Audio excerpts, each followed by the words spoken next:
पाकिस्तान के ज़ेरे इंतज़ाम कश्मीर में जम्मू कश्मीर अवामी एक्शन कमेटी की कॉल पर तीसरे रोज़ भी हड़ताल जारी है।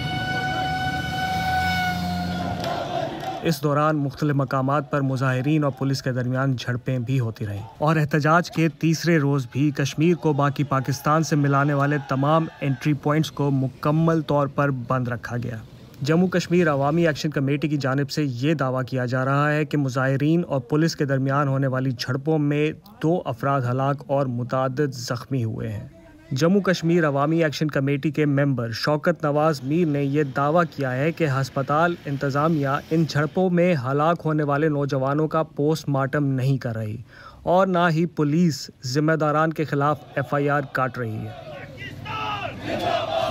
जबकि दूसरी जानिब पाकिस्तान के ज़ेरे इंतज़ाम कश्मीर के वज़ीर आज़म चौधरी अनवारुल हक ने आज एक प्रेस कॉन्फ्रेंस में यह दावा किया है कि हालिया झड़पों में 3 पुलिस एहलकार हलाक, 100 से ज़्यादा ज़ख्मी हुए हैं, जिनमें से 8 की हालत नाजुक है।